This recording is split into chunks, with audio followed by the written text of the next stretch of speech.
नाम घेता उठा नाम घेता नाम घेता उठा नाम घेता संसाराची तुझी होता संसाराची तुझी संसाराची तुझी संसाराची तुझी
नाम घेता उठा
पहिलाच दिवस प्रस्तुत प्राप्त प्रसंगी घेतलेला अभंग हा संत तुकाराम महाराजांचा आहे आणि आजचा हा वैष्णव मेळ्याचा पहिलाच दिवस. सुरुवातीचंच हे पुष्प माझ्यासारख्या लेकराला दिलं. आजचा दिवसही खूप शुभ. पहिलंच पुष्प, त्यात आज गणेश जयंती, आपल्या बाप्पाची जयंती, सर्वांचं श्रद्धास्थान. सुरुवात ज्याच्यापासून होतं खूप छान दिवस आणि एवढं छान हे वातावरण, निसर्गरम्य हे वातावरण खूप छान सुरू आहे. हे पुष्प माझ्या वाट्याला आलं, माझ्यासारख्या लेकराला आलं.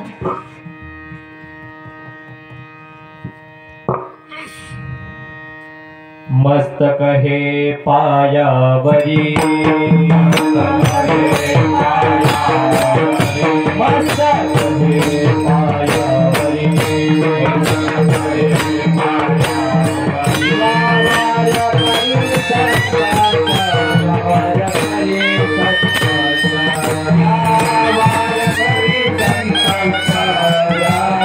करी संतांचा, वार करी संतांचा.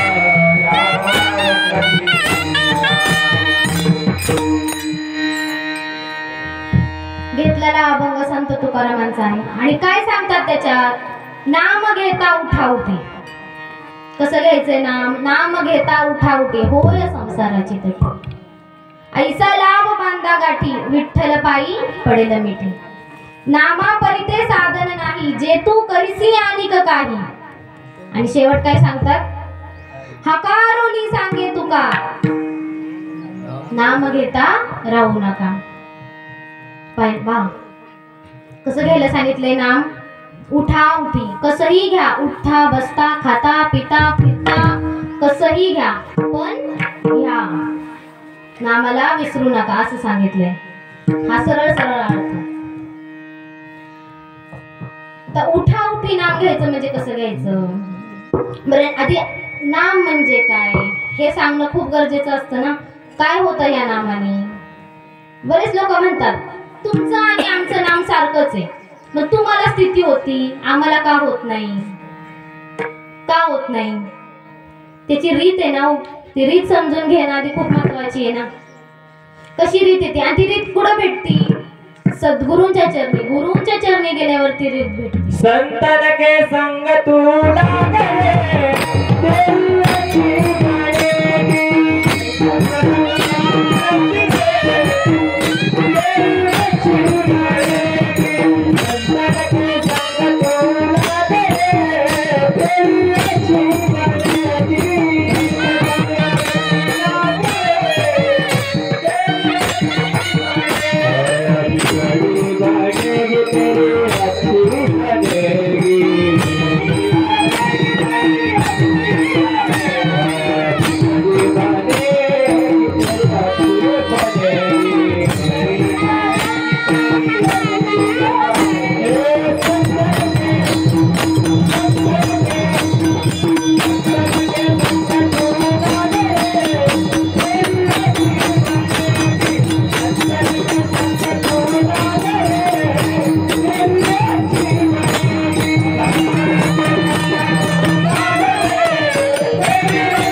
अच्छी बनेगी. अच्छी बनेगी म्हणजे तुझ्या जीवनाचं सार्थक होईल.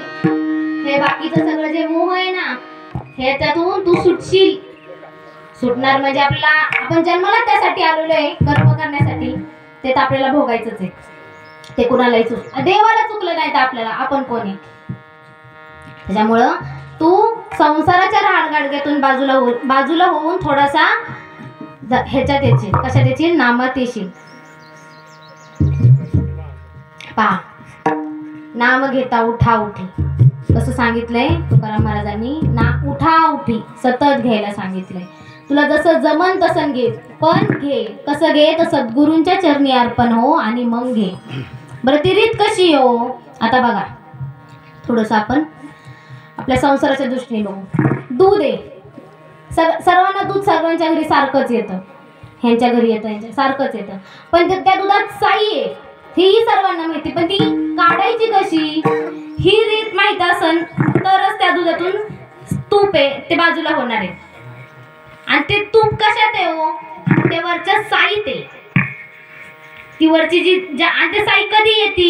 तुम्ही ज्यावेळेस दूध आणता ते तसंच ठेवल्याच्या नंतर त्याला साई येणार आहे का? येणार आहे का त्याला साई? हा बाबा आपण 2-3 दिवस वाट बघू, मग त्याला साई येईल, मग आपण तूप काढू, नाही ना. त्याला गॅसवर ठेवायला लागेल, त्याला तापवावे लागेल. कसं तापवावं लागेल? जोपर्यंत त्याला साई, ती जी साई आहे ती घट्ट येत नाही तोपर्यंत ती साई, तोपर्यंत ते दूध तापवायला लागेल. तसंच नामाचं पण आहे. तुम्हाला सुरुवातीला जे नाम दिलं जातं ते सतत तुम्ही घ्यावं लागतं, सतत. बघा, सुरुवातीच्या नामाला थोडीफार चुकी ही माफ आहे आपल्याला, पण नंतरच्या नामाला चुकी माफ नाही. अज्ञानाला माफ आहे, पण जो सुज्ञान आहे, ज्याला माहिती आहे, त्याला माफ नाही. असंच ज्यावेळेस, मग तसंच आहे, ज्यावेळेस ते दूध आहे जे तापवले, ती साई आली, साई आल्याच्या नंतर त्याला काय करायला लागेल? आपल्याला विरजण घालायला लागेल त्याच्यात. आणि विरजण घातल्याच्या नंतर वाढ बघणं, संयम ठेवणं हे खूप गरजेचं असतं ना. त्याच्यात संयम ठेवावा लागतो, वाढ बघावी लागते, तेव्हा ती साई येतील. मग त्याच्या वेळेस आपल्याला वाया व्यर्थ करता साडे माग, वाया व्यर्थ करता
मंथन करावे लागेल. सांगितलं आताच, मंथुनी नवनीता तैसे घे अनंता, आणि वाया व्यर्थ कथा सांडे मार्ग. मंथन करावे लागेल, घुसळावे लागेल, कष्ट द्यावे लागतील शरीराला. कष्ट दिल्याच्या नंतर सुखाची प्राप्ती होते. आणि सुरुवातीचे कष्ट, ज्या वेळेस आपण सुरुवातीला कष्ट घेतो त्यावेळेस शेवटचा दिवस हा गोड होतो. आणि तसंच आपल्याला हे नाम उठता बसता घ्यायचं आहे. बघा, इंग्लिश मध्ये एक वाक्य आहे, प्रॅक्टिस मेन मॅन परफेक्ट, आहे ना. तसंच सुरुवातीला कष्ट घेणं, सुरुवातीच्याच ह्याला हे राहणं, प्रॅक्टिस करणं, त्याच्यावर सतत बसणं हे गरजेचं आहे. आणि तेच आपल्याला पहिल्या चरणात सांगितलेलं आहे. नाम घेता उठा उठी, नाम घेता उठा उठी, नाम घेता उठा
संसाराची तुटी होईल म्हणजे तुम्ही त्याच्यातून तुटणार नाही.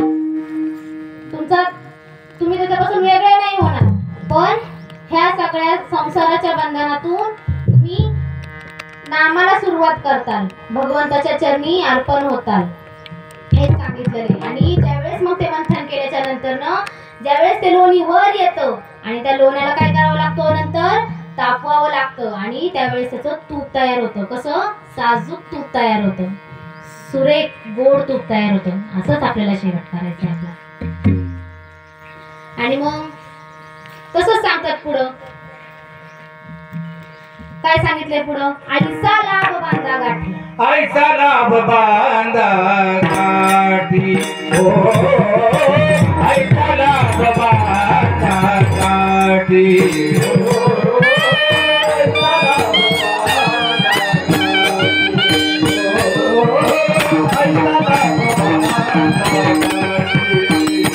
विठ्ठल पायी पडे मिठी, विठ्ठल पायी पडे मिठी, आईचा लाभ बांधा गाठी, आईचा लाभ बांधा गाठी, विठ्ठल पायी पडे मिठी, विठ्ठल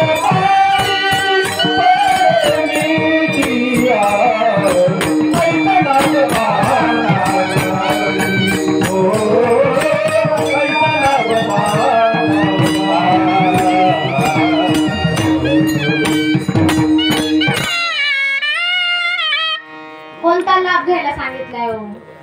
तर नामरूपी.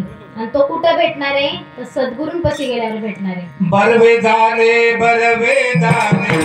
आत्माला मारुती आले, आत्माला मारुती आले, आत्माला मारुती आले, बरवे झाले आत्माला मारुती आले, आत्माला मारुती आले, आत्माला मारुती आले. सद्गुरूने कृपा केली, कृपा केली, सद्गुरूने कृपा केली, कृपा केली, गावतू पैदा केली, गावतू पैदा केली, गावतू पैदा केली, गावतू पैदा, गावतू पैदा केली, गावतू पैदा केली, गावतू पैदा केली, गावतू पैदा केली.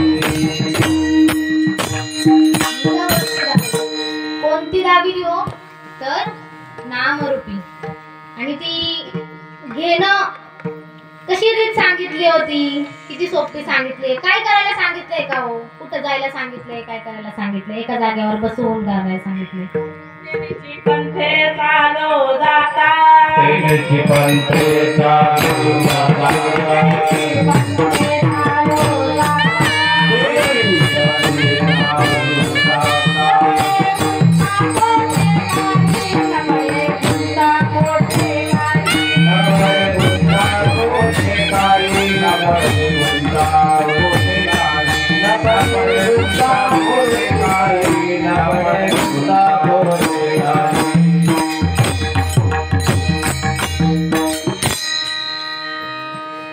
सांगितलंय का कुठं जायला आपल्याला? नाही. एका जागे ठाईचं बैसोनी करा एक चित्त. आवडी अनंत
काहीच बैसोनी करा एकचित्त आवडी आनंद आणावा. हाच लाभ घ्यायला सांगितलंय. जायला सांगितलंय पुढं त्या देवाला जा त्या देवाला जा नाही.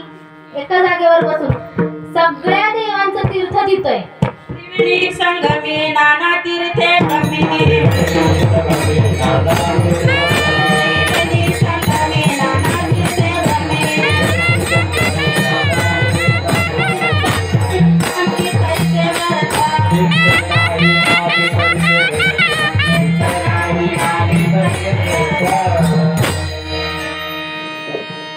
आणि मग काय होणार आहे पुढं? विठ्ठल पायी पडेल मिठी सांगितली.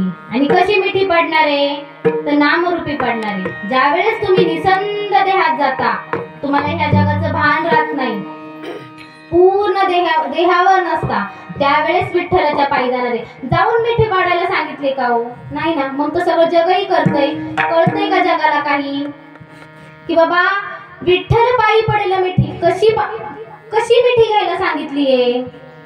तर त्या चिंतनात जाऊन त्या देहावर नसून ती मिठी घ्यायला सांगितली. पण जगाला हे कळत नाहीये. आणि कितीही ओढून जरी सांगितलं, मग संतांनी काय केलं? तेच केलं, ओढून. चिंतन चिंतन नावी मनाच्या मनाला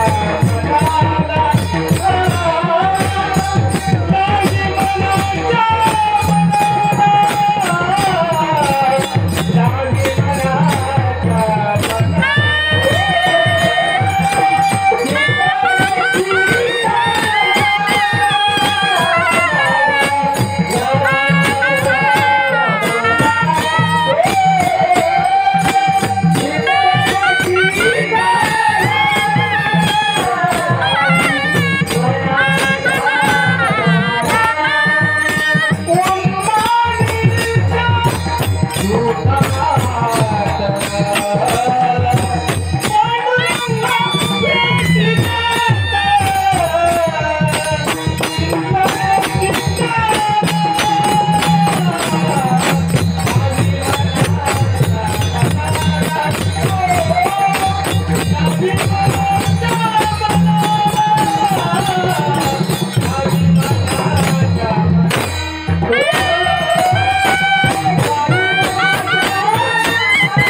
ऐसा लाभ बांधा घाटी.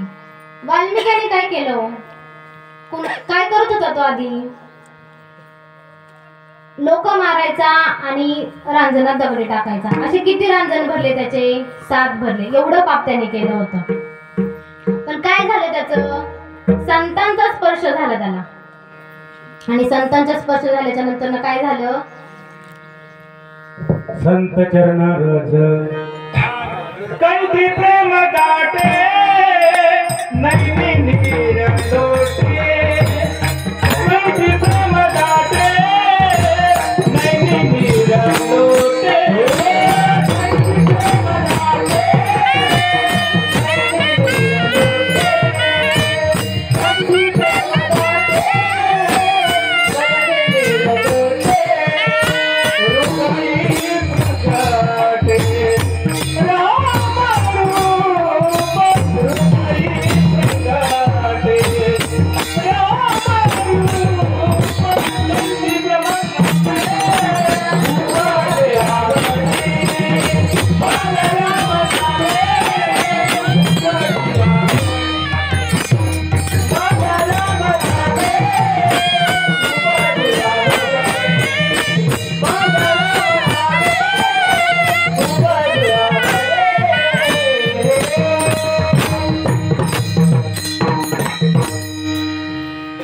संतांचा स्पर्श झाला आणि जीवनाचा उद्धार झाला त्याच्या. आणि काय झाला वाल्मिकाचा? वाल्मिक ऋषी झाला. तसंच आपल्याला आपल्या जीवनाचा उद्धार करून घ्यायचा आहे. आणि उद्धार केल्यावर काय होणार आहे?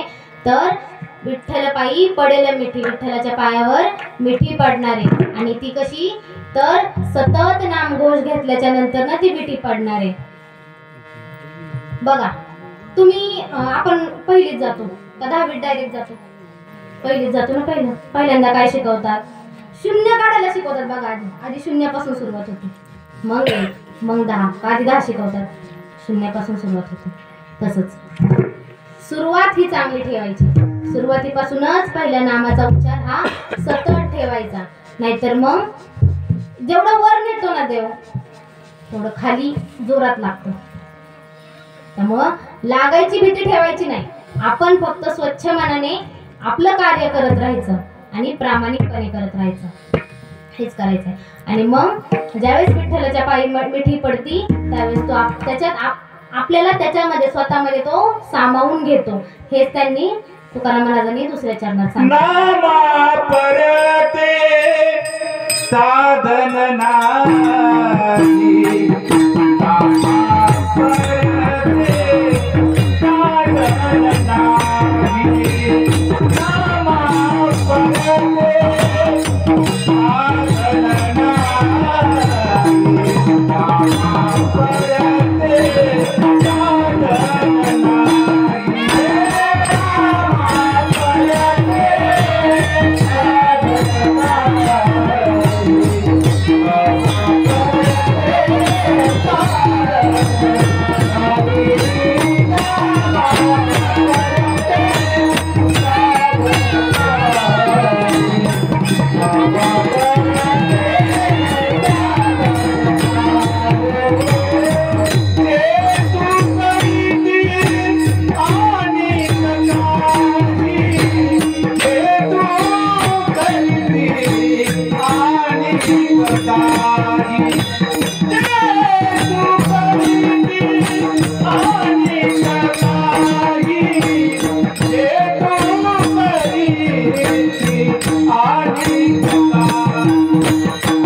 नामा परते साधन साधन नाही जे तू करीसे अनेक काही. ह्या कलयुगात आपल्याला नामच ही एकच गोष्ट आहे जी आपल्याला तारणार आहे. आणि ज्यावेळेस नाम घेतल्याच्या नंतरच पुन्हा आपल्याला ह्या जन्मावर हरीच्या नामे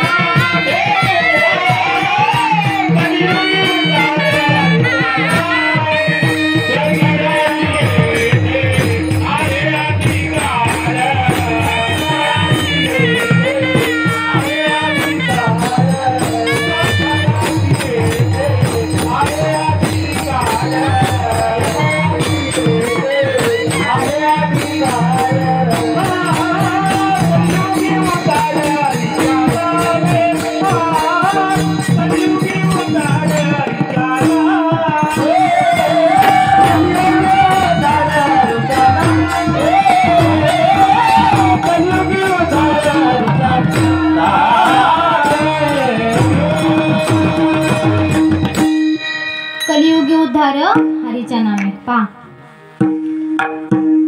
झाडाला ज्यावेळेस झाडाच्या मुळाला पाणी घातलं जातं त्यावेळेस वरच्या फांद्यांना, फुलांना, ज्या काही बाकीच्या गोष्टी आहेत, फुलाला सगळ्याला टवटवीतपणा येतो का? आपण फांदीला पाणी घालतो, मुळाला पाणी घालायला लागतं.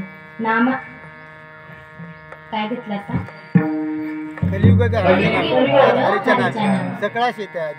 सकाळचे नामालाच पाणी घाला. नामाला पाणी घाला म्हणजे नामालाच जपा, त्यावेळेसच आपला उद्धार होणार आहे.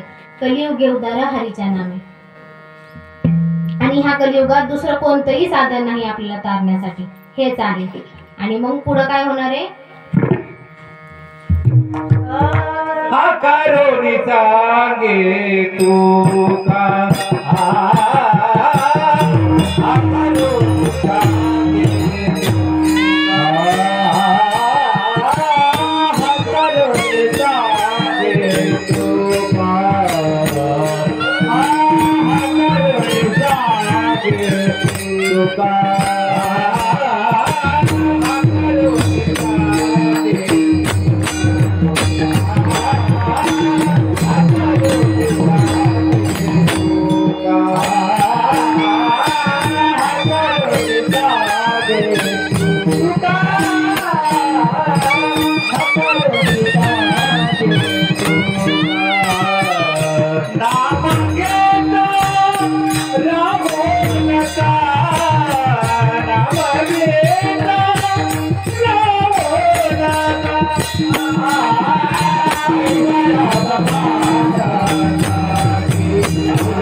नामापरिते साधन नाही जे तू करीसी अनेक काही काहीही करा मग कितीही देवाला जा कितीही देवाच्या पायावर मस्तक ठेवा नामाशिवाय देव तारणार नाही. पुढच्या चरणाला जाण्याच्या आधी आपण देवाचं निस्वार्थपणे आणि शांत चित्ताने भजन करूया.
Thank you.